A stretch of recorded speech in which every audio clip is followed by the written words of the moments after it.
A next category is creative reuse. It's a pump house in Winnipeg, Canada. And for the second time today, please welcome 546 Architecture.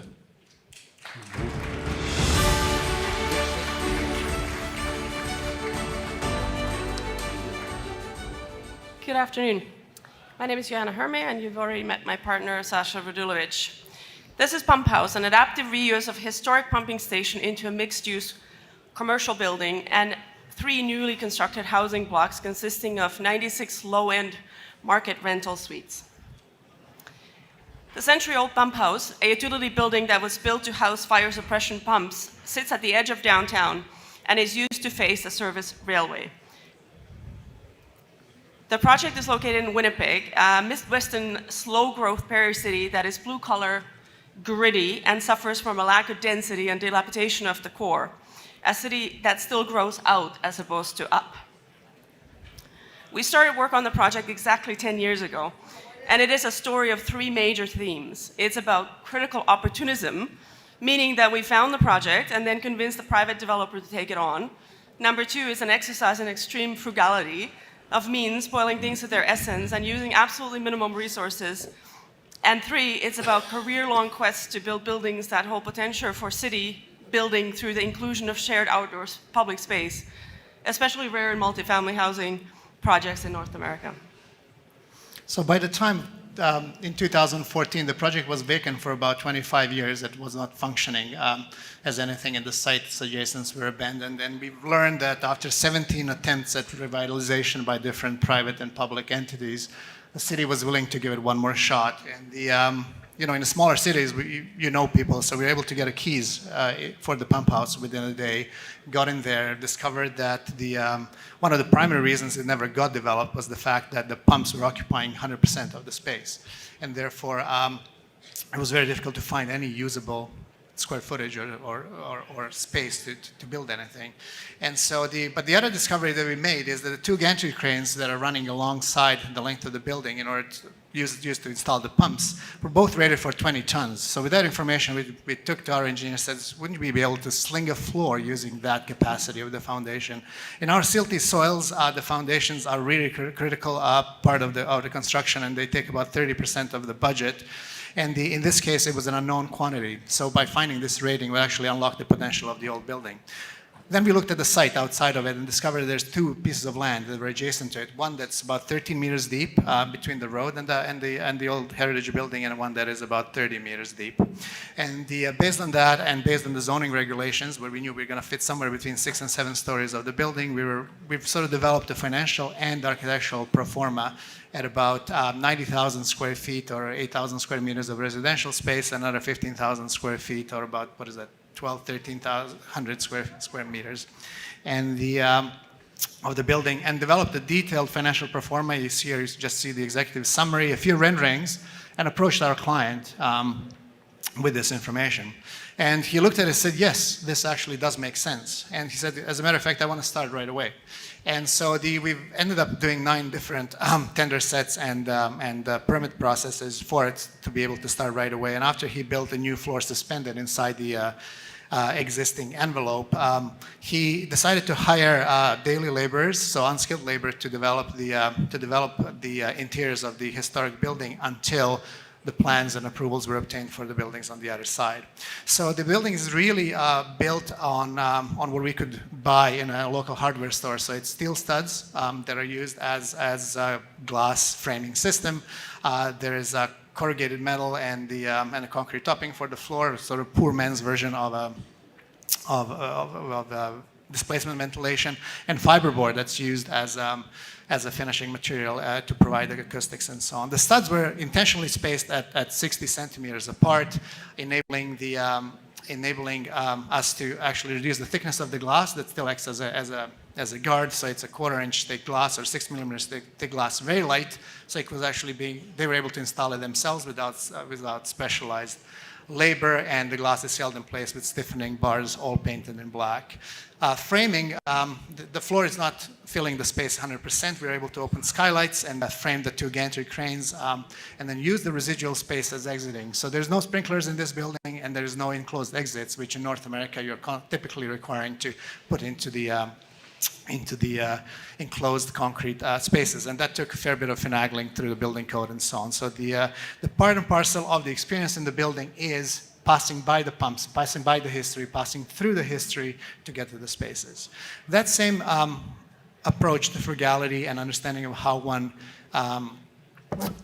builds and approaches building in Winnipeg extends outwards into the buildings that flank the heritage building. So the proforma has actually remained unchanged when it comes to the configuration of the building. 3 residential blocks bookend the original pumping station. However, through design, what became sort of piedmontal for the actual project success is creation of interstitial spaces in between buildings and creation of stickiness. I'm not sure if I can move this. This is an animation.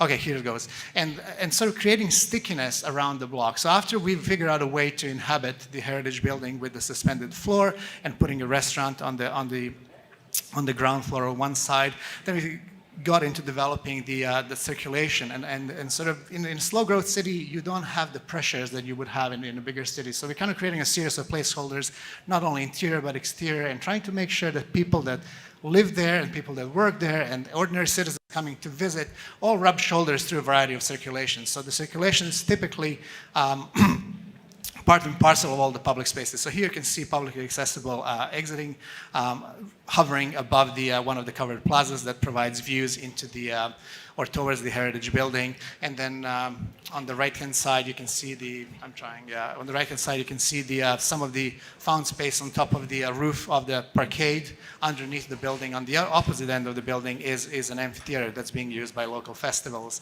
The interstitial spaces become the spaces that allow the city to come into the project and allow the project to sort of become part of the city network. And that really is something that we've lost, or art that we've lost in North America, which is the art of building cities rather than building objects.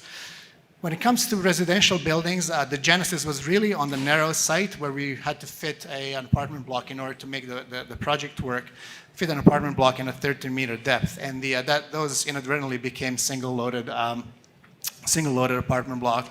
And so in order to, again, tie back to the frugality of the thinking and the idea, the corridors that serve the building were paired, and we are using something called skip-stop corridors. So suites are accessed up and down from the corridors. And corridors, each one of them is open, and they double up as a shared public balcony spaces. And so the suites all open in 2 directions, and the spaces in between the buildings are on the edges, on the edge of the corridor contribute to the vivacity of those spaces. Units, therefore, unprecedentedly for North America, where you're typically confronted with a 5-foot corridor connecting the 2 staircases and units feeding off either side. Due to the exit requirements, units are now double-sided, allowing for cross-ventilation, and actually they're able to participate in the life of the communal spaces. They're basically divided into 2 sections, the living side that faces the city, and then the smaller side that's sort of a live-work condition that faces the common spaces on the inside. We've tapped into a 100-year-old technology of mass timber construction called nail laminated timber that actually allowed us to keep the building shorter than it would be under conventional wood building. The building, by the way, is fully constructed out of wood, and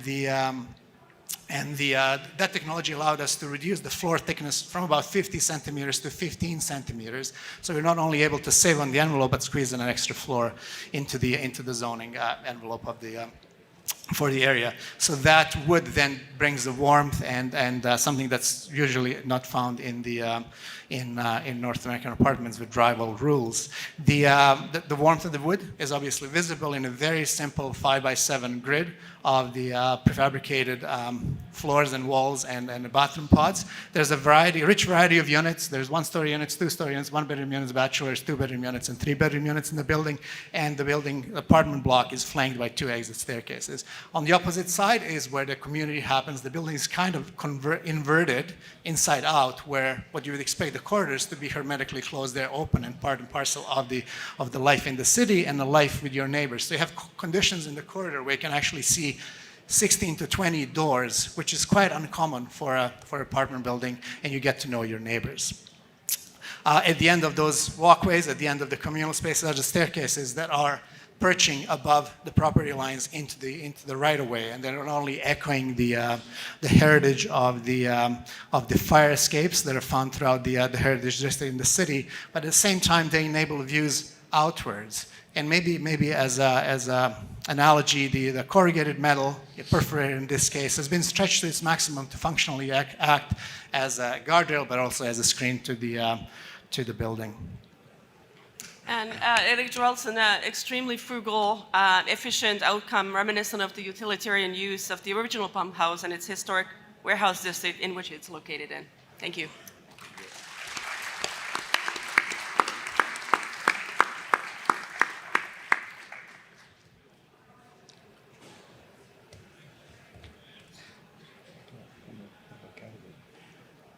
It's nice to see a building not covered in plants. There's a lonely tree. Was there a landscape strategy with the project or not? Yeah, there certainly is, and it takes a while for it to take on. There's a grove of trees in the back of the building that was photographed, but they're still, our calipers, when we buy them, are about 5 centimeters in diameter. Yeah, this tree, everybody thought it was going to die. It did not die, so it survived. So that I can. And you can see the street trees there too. But yeah, we do have snow cover 6 months of the year, so it's pretty tough to grow things like we've seen in previous projects. And the context, there was a very colorful building wall on the other side of the street from your project. Oh, there is. What is that? It's a hotel. It's a hotel. It's a hotel, yeah, on the opposite, across the street, yeah. Maybe you can explain. I'm missing something about your presentation. Is the rule of the existing buildings? It's offices, but also it's like an atrium to go in the apartment. So what is the rule between the new and the existing one, which looks like try to find a dialogue in some way, no? So I'm really glad you asked that question. So both through the chronology and the way the design evolved, the building, the interior addition, or whatever you want to call it, which is a self-contained envelope, so it's a dual envelope building. So the exterior is used to provide the first sort of defense mechanism, and then the new envelope second. To actually have a very environmentally robust building itself. It kind of oozes out to create the 2 or 3 buildings that are outside. Now, in terms of function, they're very much intertwined. Primary aspect is that both residential buildings can be accessed through the heritage building. That's where the mailboxes are and so on. So the idea is that you're always part and parcel of what we used to call a great pumping hole, where the pumps are as a resident and as a person that works there. The elevators that supply that are necessary for the 6-story or 7-story buildings on either side also stop at that level, at newly found level. So therefore, they provide the ability for us to subdivide the space inside, which is about 1,200 square meters of office space, in anywhere between 1 and 4 different tenancies. And then there's a gym inside the pumping station that is in use by the residents and so on. So and the bridge is connected too.